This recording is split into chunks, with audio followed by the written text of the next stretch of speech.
I still can't sleep when I think about Arizona. Not the Grand Canyon part. Not the pretty sunsets or the red rocks everybody posts on Instagram.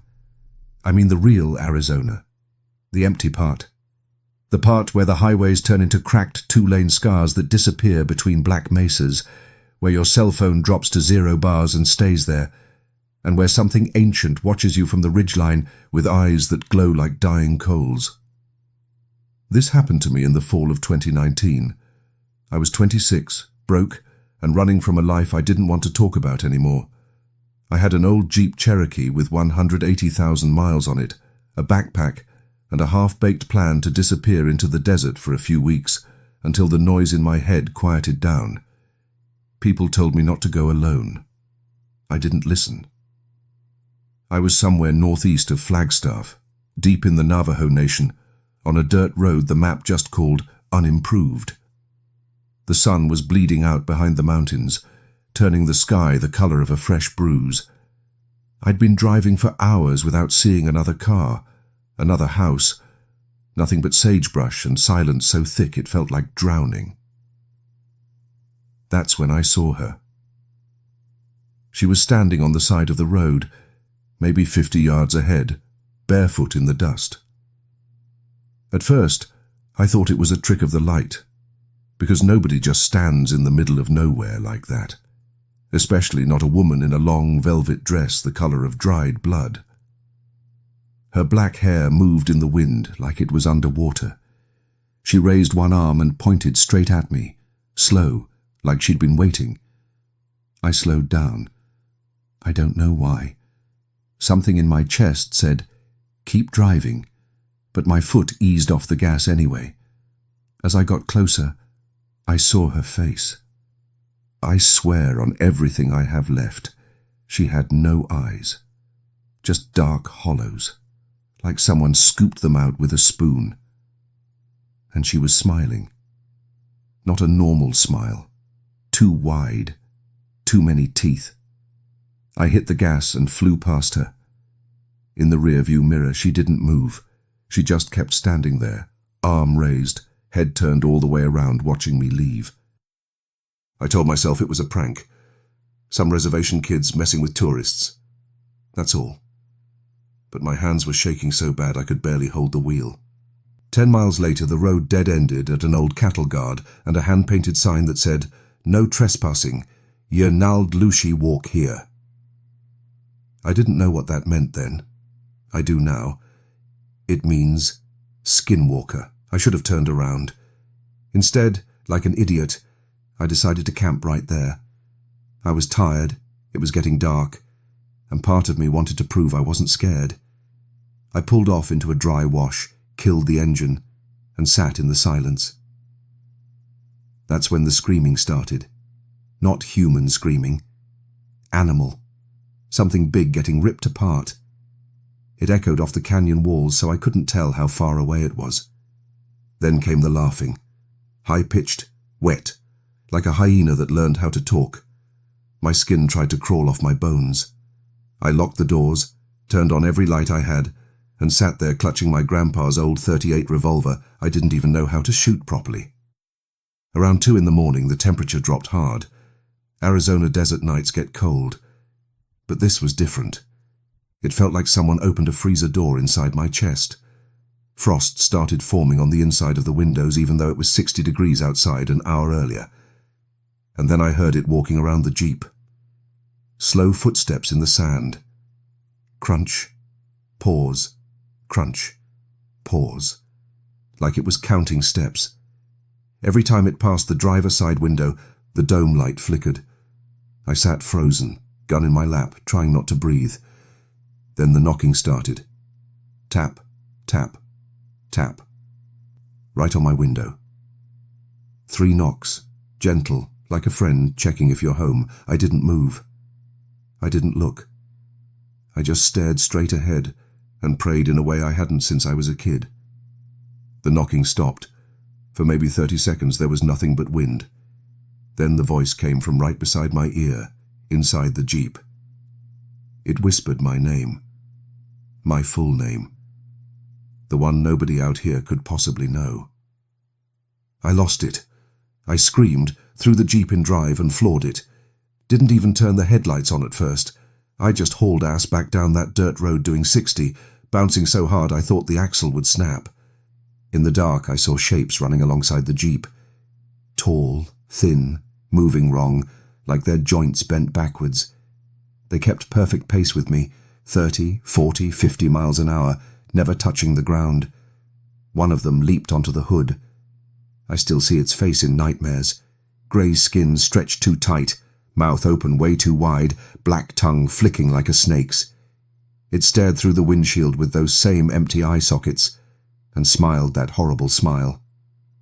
I swerved hard. It flew off, but I heard it land behind me and start running again. I didn't stop until I hit pavement, until I saw the glow of a gas station in the distance. Only then did I look in the rear view. There was a handprint on the back window. On the inside. Perfect fingers. Too long. Smeared in something dark that smelled like old blood and wet dog. I pulled over at that gas station and sat in the fluorescent light until sunrise. Shaking, crying, chain-smoking cigarettes I didn't even like. The Navajo guy working the counter wouldn't come near my Jeep. He just pointed at the handprint and made the sign of the cross, even though I'm pretty sure that's not his religion. I drove straight through to Phoenix and never went back. Sold the Jeep the next week.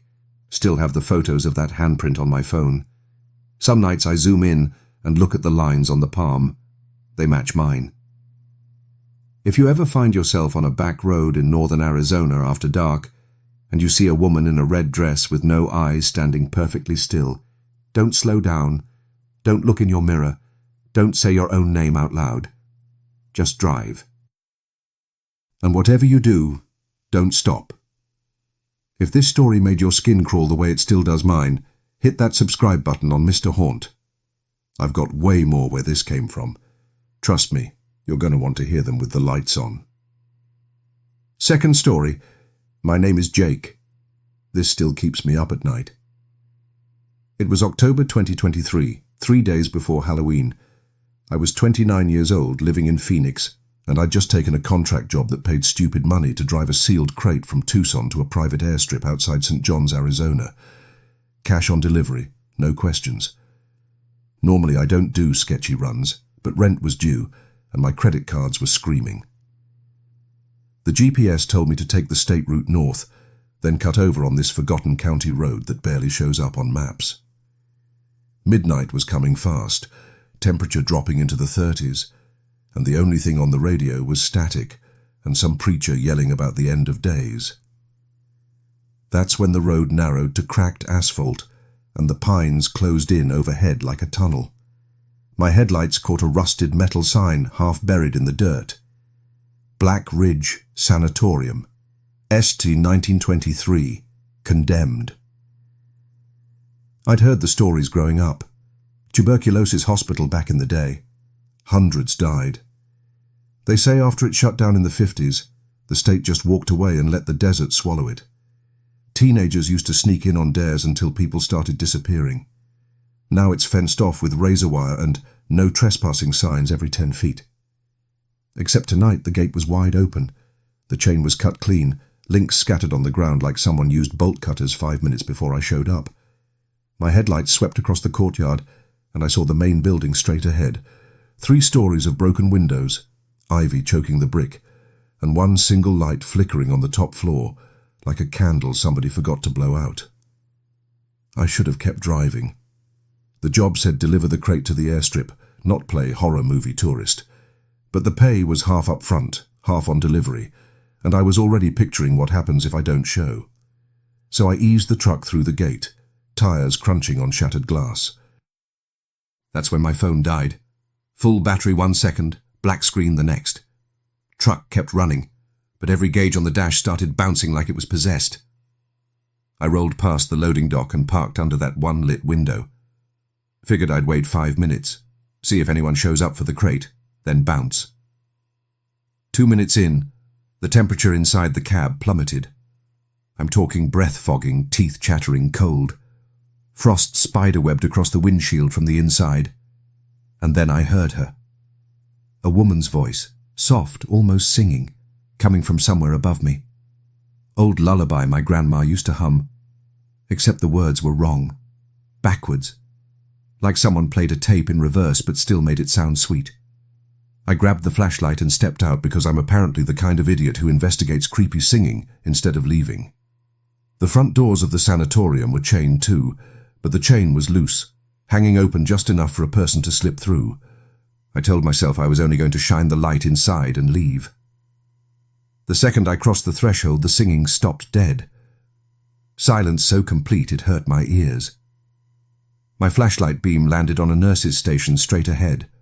Papers scattered everywhere, patient files from the 1940s, yellow and curling, and written across the wall in what looked like old dried blood were the words, "She wears them better."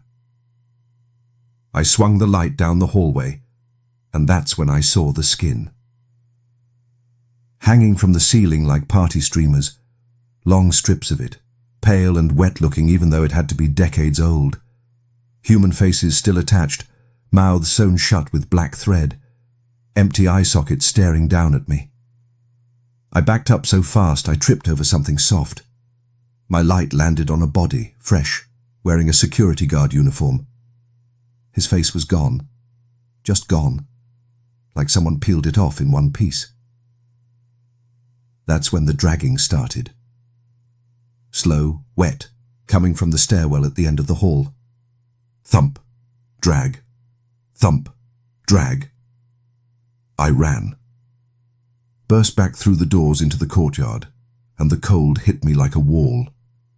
My truck was 20 yards away, but the dirt between me and it was covered in footprints, bare feet, way too long, leading straight to my driver's side door. I didn't think. I sprinted, reached the truck, yanked the handle, locked, from the inside. I keep a spare key in the magnetic box under the chassis. My hands were shaking so bad I dropped it twice. Behind me, the dragging was getting closer, out in the open now, accompanied by that backwards lullaby again, only this time the voice was coming from every direction at once. I finally got the door open, dove in, slammed it shut, and hit the locks. Through the windshield, I saw her walk out of the building.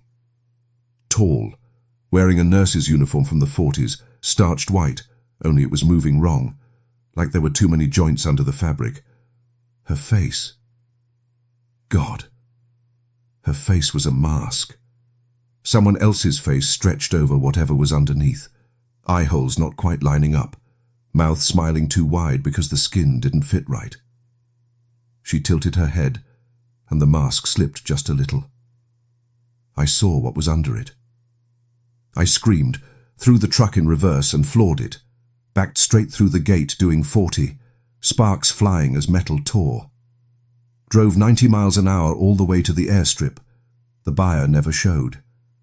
I left the crate on the tarmac and peeled out. 2 days later, the news said a security guard went missing from a construction site 50 miles away. They found his body at Black Ridge wearing someone else's face. I still have the dashcam footage. Sometimes at 3 a.m. I play it back.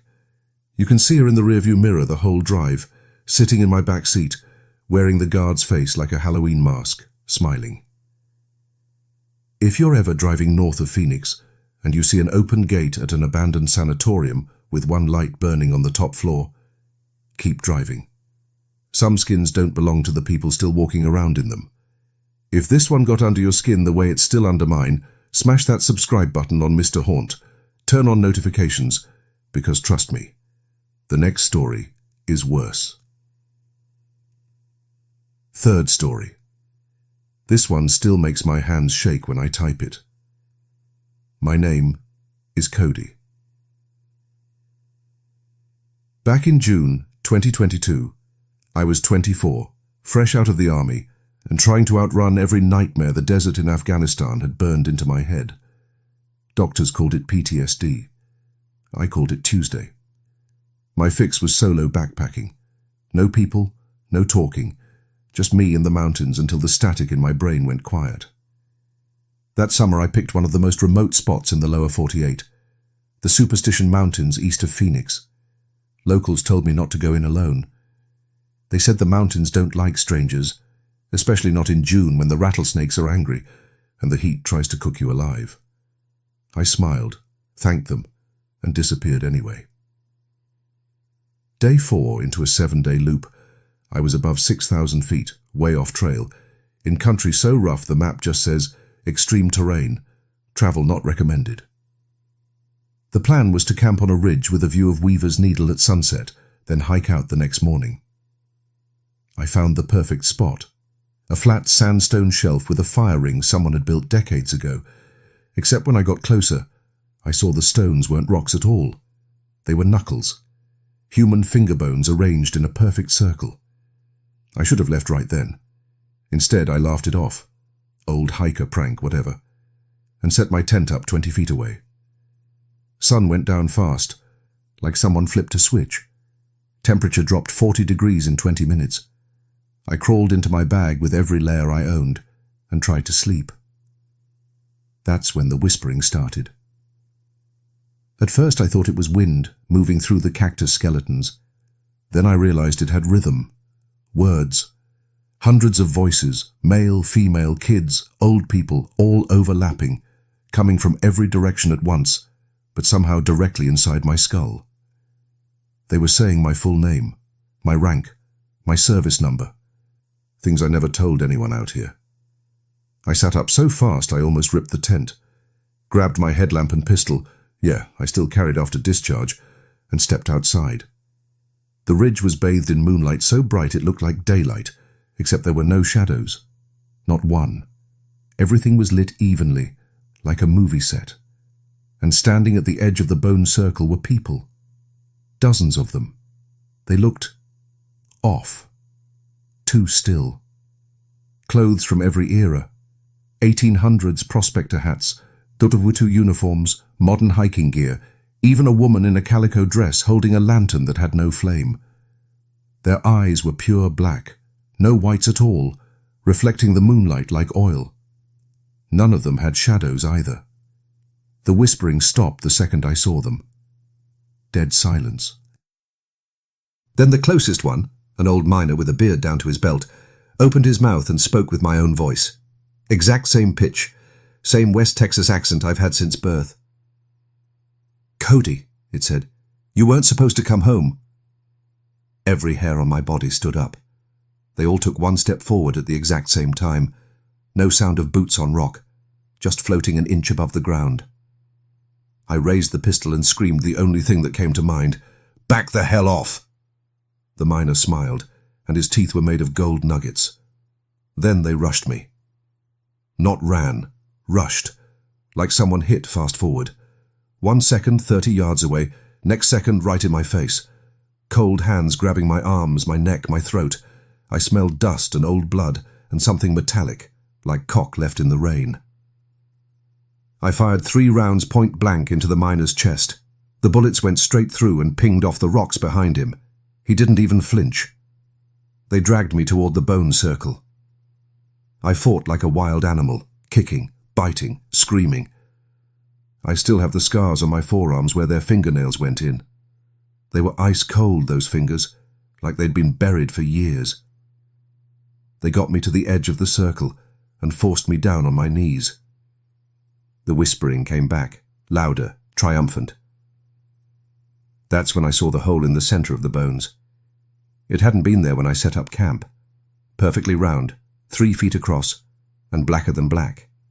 No bottom, just a void that hurt to look at. They were trying to push me in. I don't know where the strength came from. Maybe terror, maybe training.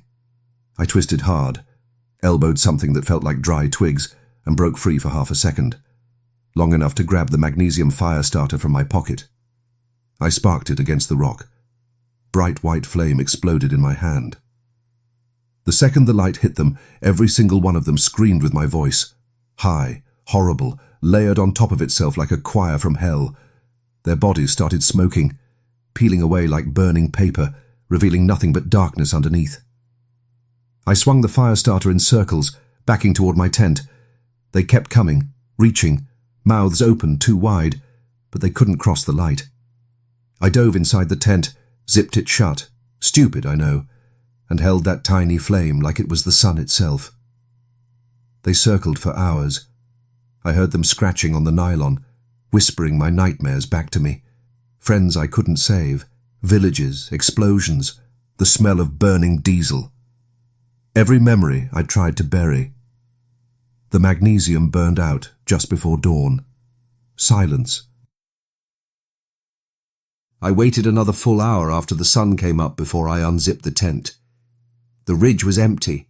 No people, no footprints. The bone circle was gone, except for one thing.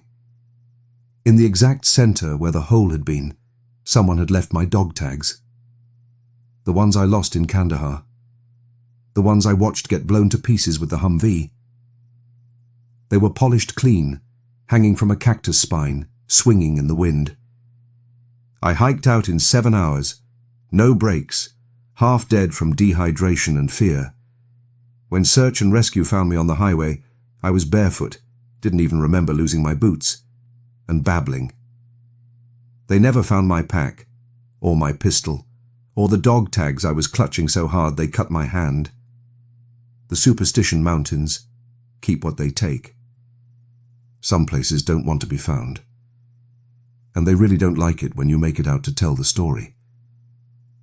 If this one left you checking the shadows in your room, do me a favor. Hit subscribe on Mr. Haunt right now. Turn on the bell. Because the next one happened to someone who's still missing. Sleep tight.